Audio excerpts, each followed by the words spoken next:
Au chômage, chercheur d'emploi, étudiant, élève, et que tu es en train de vouloir t'occuper, tu es en train de chercher le chemin de la réussite, je t'invite à rester jusqu'à la fin de cette vidéo parce qu'elle est spécialement pour toi.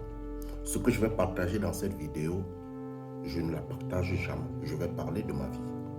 Et je vais parler de ma vie parce que j'ai reçu le message de ma petite sœur, Noël Kedi, qui dit ceci. Je suis Noël Kedi, habitant au Togo. J'ai un BTS en management et je voudrais, si possible, qu'il y ait des sociétés, peut-être là où tu es, qui recrutent dans le nettoyage, de m'aider à pouvoir trouver une société. Noël Kedi a un BTS en management et elle voudrait un travail en Europe, dans le nettoyage. En première des choses, c'est que je vais vous dire que lorsque je viens poster des vidéos sur les réseaux sociaux, ce n'est pas parce que j'ai l'emploi en face, mais il y a des ouvertures d'emploi qui sont là. Et ce n'est pas moi qui vais les chercher pour les gens. Et ce que je partage sur les réseaux sociaux, c'est pratiquement mes propres expériences. Quand je viens sur Internet vous parler de l'agriculture, sachez que j'ai fait dans l'agriculture. Quand je viens sur Internet vous parler de la coiffure, j'ai fait dans la coiffure. Quand je viens sur Internet vous parler de la pédicure, manicure, j'ai fait dans la pédicure. Quand je viens pour parler des soins de beauté, j'ai fait dedans. Si je parle du commerce, j'ai fait dedans. Si je parle du transport, j'ai fait dedans. J'ai fait pratiquement dans tout ça. Le problème aujourd'hui avec les jeunes, c'est que, écoutons d'abord cette vidéo. C'est quand j'ai quitté l'Afrique que je me suis rendu compte qu'il y a beaucoup de métiers qui sont moins valorisés. Les gars, ceux qui sont en France ou même au Canada ou aux États-Unis vont venir témoigner. Prenons les femmes, les braids, les longues mèches que vous faites, les braids. Combien ça coûte pour faire une tête, pour faire une coiffure? Ça coûte extrêmement cher. Les coiffures hommes, ça coûte cher. Les couturiers, genre les tailleurs qui vont te faire des vêtements sur mesure, tu peux même passer à un luxe. C'est là que j'ai compris qu'il y a beaucoup qui ne se prennent pas au sérieux. Parce que ici, il y a certains coiffeurs où si tu veux aller te coiffer, il faut prendre un rendez-vous, les gars. Il faut prendre un rendez-vous avant. La coiffure, la couture, les salons de beauté, les ménagères, tout ça, ce sont des métiers qui sont très bien payés. Quand je dis très bien payés, c'est-à-dire que c'est mieux, nettement mieux que dans beaucoup de pays africains. Et c'est la raison pour laquelle c'est seulement les riches qui ont des femmes de ménage chez eux à la maison, qui ont vraiment des cuisiniers et tout. Et il y aura la femme de ménage à part, il y aura le cuisinier à part, il y aura un boy ou quelque chose comme ça, un envoyé à part. Mais chez nous, vous savez comment ça se passe, on a une personne, on peut appeler ça personne à tout faire. Donc elle va s'occuper des enfants, babysitting, du ménage, elle va s'occuper aussi de la cuisine, etc. Maintenant, la question que je me pose et que je vous repose, est-ce que vous pensez que ces métiers-là ne sont pas valorisés parce que les personnes qui le font ne se prennent pas au sérieux? Ou soit c'est parce que nous-mêmes, on n'accorde pas de l'importance ou on n'apporte pas de la valeur à ce métier-là? Ça se passe en commentaire. Beaucoup de jeunes étudient, ils fréquentent. C'est quand ils finissent l'école qu'ils se retrouvent en train de regretter pourquoi ils ont fait 12 ans, 15 ans sur les bancs. Moi, j'ai compris ça très tôt parce que j'ai regardé l'expérience de mon oncle qui avait un baccalauréat A autant, qui écrivait les longues lettres, de très belles lettres, mais qui était obligé de vivre sous la dépendance de mon père. À partir de cet instant, j'ai commencé à me poser des questions. Est-ce que véritablement il faudrait qu'on fréquente et qu'on ne devienne rien dans la vie? Ce matin, je vais parler à un jeune qui a besoin de changer. Pas le mauvais maître. Il faudrait prendre les difficultés comme des enseignements qui vont vous mener vers le succès. Beaucoup d'entrepreneurs viendront sur Internet vous raconter ce qu'ils ont lu dans les livres. Mais moi, je vais vous raconter ce que j'ai vécu afin que quelqu'un puisse s'inspirer et décider de changer sa vision de la vie, décider de changer sa filière universitaire et de prendre les choses en main pour un bon choix qui peut le mener vers le succès. On est venu en Afrique, on nous a installé le système éducatif qui nous apprend seulement à réciter. On a la chasse des diplômes. Et lorsqu'on arrive à la fin de nos formations, avec tous ces diplômes, on se retrouve finalement qu'on est au chômage et qu'on ne peut rien faire. Comment éviter ça? Moi, quand je faisais la classe de 3e, d'ailleurs mon père a commencé à médico au commerce, j'ai commencé à faire le commerce avec mon père très tôt. Ce qui fait qu'en classe de 4e, déjà, il m'avait déjà envoyé en location. Et étant en location, je devais commencer à faire des petites activités après l'école. Ce qui fait qu'en classe de 3e, j'ai commencé à faire la moto, je conduisais la moto. Ça, c'est un côté que j'ai fait. Et en conduisant la moto, j'ai découvert qu'on pouvait vendre les prunes. Les Gabonais venaient autant au Cameroun pour pouvoir faire les prunes. J'ai fait mon premier million, je faisais 3e. Et c'était avec quoi? C'était en partant acheter des prunes au village pour venir revendre en ville. Ça, c'est un côté. Je faisais l'école. Et ça, c'est des travaux que je faisais pendant des vacances pour pouvoir chercher de l'argent au village. Je suis quitté de là, en classe de 3e, je crois très bien, j'ai enceinté une fille. Mon père a pratiquement tout oublié sur moi parce que je venais de devenir mature. Et là, on m'enlève de chez moi, je vais habiter à Douala, chez mon oncle. À peine même j'entre chez mon oncle, les choses commencent à se compliquer. Il faudrait que je commence à vendre l'eau pour pouvoir soutenir la grossesse de la fille. Je vends de l'eau. Et en vendant de l'eau, je me retrouve que j'ai des pistes qui m'ont mené vers la vente du bois. Et petit à petit, je suis encore quitté de là, je suis rentré dans le Bensikid parce qu'il rapportait plus que VSC. Je suis quitté de là, je suis rentré dans le taxi, je suis quitté de là. J'ai fait beaucoup de choses au Cameroun avant de me lever pour venir me retrouver en Europe. Quand j'arrive en Europe, en Ukraine, en 2014, j'avais plus d'argent. J'avais tout investi dans le voyage, j'avais investi au Cameroun avant de quitter.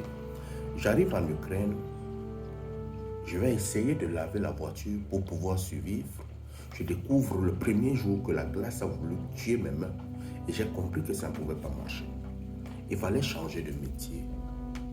J'ai commencé à faire mentir aux gens que je connaissais coiffer alors que je ne savais pas coiffer. J'ai appris à coiffer dans le tas, j'ai commencé à coiffer les gens. À partir de coiffer les gens, j'ai compris qu'il y avait d'autres business, qu'on pouvait faire peut-être de la pédicure, qu'on pouvait faire peut-être de la restauration, qu'on pouvait faire... J'ai commencé à ouvrir des centres de pédicure, de restauration et de coiffure en Ukraine. Alors que je suis arrivé là, il y a des gens qui partaient à l'école avec moi. Ils partaient à l'école tous les jours. Je partais à l'école aussi avec eux. Il y a des heures que je fuyais pour aller suivre ma coiffure. Mais je vais vous dire à la fin, quittant de l'Ukraine, parce que moi, j'étais en Ukraine, c'est la guerre qui m'a chassé. Ça a gâté pratiquement toute ma vie. Ça m'a ramené à zéro. Mais j'avais déjà mon empire où j'étais déjà totalement bien, j'étais fier de moi. Mais cet empire s'est cassé parce que la guerre est arrivée. Et derrière cet empire qui s'est cassé, je vais vous dire, ma vie allait bien. En Ukraine, elle allait très bien, parfaitement. J'avais un véhicule, j'avais une maison, j'avais un terrain, j'avais construit, j'avais des restaurants, j'avais beaucoup de choses que j'avais investies. Alors, du jour au lendemain, la guerre est arrivée en Ukraine, ça a bombardé et ça a cassé tout. Me voici arrivé en Allemagne. Arrivé en Allemagne, sous le coup de la guerre, il faudrait se relancer. Ma page s'appelle La Relance parce que j'ai compris qu'il fallait que je me relance. Pour se relancer, il faudrait faire un business qui est adapté au territoire. Je suis en Allemagne, je suis coiffeur professionnel, mixte. Mais je ne peux pas travailler en Allemagne comme coiffeur professionnel. J'ai même essayé de travailler, mais il fallait que je travaille. Je suis parti travailler dans un salon où on m'a fait rebalayer comme quelqu'un qui n'a jamais su coiffer. J'ai accepté ça pendant pratiquement 3 ou 4 mois. Mais j'avais compris que ce n'est pas ça qui allait m'amener vers le succès, la coiffure. C'est pourquoi j'ai décidé de travailler comme ingénieur. Ingénieur, pourquoi? Parce qu'en partant à l'école avant, j'ai appris à faire l'école et chercher l'argent. Je faisais les deux. Ceux qui étaient avec moi, ceux qui sont avec moi d'habitude, vont se retrouver qu'ils sont en train de partir à l'école toute la vie. Et lorsqu'arrive le temps, ils commencent à écrire « Monsieur, j'ai l'honneur ». Moi, je fais les deux à la fois. Même à l'heure actuelle où je suis arrivé en Allemagne, les gens partent à l'école. Moi, je partais à l'école aussi. Mais je suis assis. J'ai fait des business, j'ai écrit des demandes. Je suis arrivé ici. J'ai commencé comme laveur de voitures. J'ai lavé les voitures. J'ai commencé comme parti dans ce qu'on appelle le laga ici. J'ai fait tout ça pour pouvoir acquérir l'expérience de l'Allemagne. Aujourd'hui, je découvre que pour pouvoir utiliser mon titre d'ingénieur, il faudrait par exemple que je puisse avoir le permis de conduire. Je veux bien rentrer en Afrique. J'ai des idées de business que je peux partager. J'ai beaucoup de choses que je connais. Mais pour pouvoir rentrer en Afrique, je ne peux plus rentrer en Afrique pour commencer, moi, dans peut-être la vente à la sauvette. Pourquoi? Parce que j'ai fait tout ça avant, j'ai l'expérience de ça qui peut me permettre de me propulser et de me mettre très haut. Mais aujourd'hui, beaucoup de jeunes, ils prennent des filières universitaires et ils se concentrent 100% à l'école. Lorsqu'arrive le temps où ils ont déjà vieilli, 12 ans après, 15 ans après, ils commencent à avoir des regrets et ils veulent faire les petits métiers.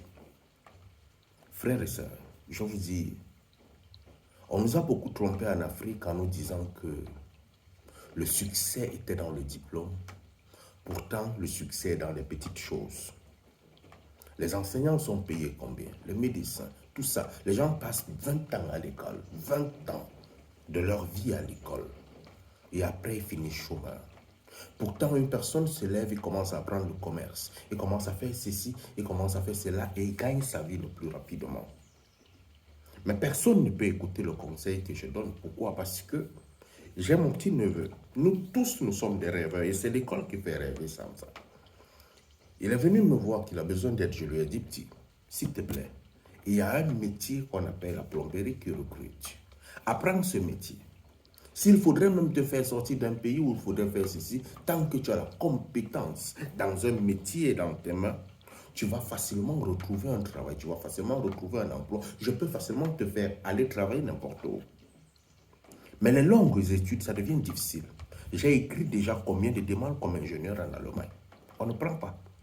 Quand on vous trompe là, qu'il y a l'emploi, il y a l'emploi dans les petites choses. Il n'y a pas l'emploi dans les grands métiers.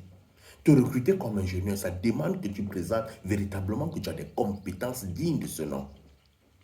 Et les longues études, là, ça ne te rapporte rien. Mais lorsque tu arrives en Allemagne, tu constates que un ingénieur, il gagne 3 000, 4 000 euros. Et un balayeur de rue, moi, je travaillais comme laveur de voiture. Laveur de voiture, j'avais 2 000 euros. Mais l'ingénieur qui a fréquenté, il a 3 500 euros. C'est la différence de 1 500 euros. Si moi, j'ai commencé à laver les voitures très tôt, je fais ça sur 12 ans. Je vais investir avant que lui ne finisse son école d'ingénierie. Il va me retrouver que je suis milliardaire, je l'ai à recruter. Mais nous, on ne comprend pas ça. On veut faire les longues études. On va conseiller les jeunes qui viennent après nous. Je viens sur Internet, je vous dis non. Apprenez l'anglais, ça va vous sauver. Apprenez telle chose, ça va vous sauver. Personne ne veut l'écouter. Mais on va voir des regrets que les gens ont les BTS, les gens ont telle matière, les gens ont telle force, les gens ont ceci, et ils sont au chômage. Il faudrait très tôt, jeunes Africains, que vous vous réveillez ou vous posez de bonnes questions, parce que ça va en cacahuète. J'ai voulu partager mon expérience avec vous, pour vous dire véritablement, soyez conséquents. Sachez faire le choix très vite. Si nous, les aînés, nous sommes devant et nous venons vous partager nos expériences, c'est parce que nous avons plusieurs fois échoué. Et si nous avons plusieurs fois échoué et qu'on a réussi à se mettre debout, il ne faudrait pas que ça vous arrive aussi. Allume ton cerveau, mon frère.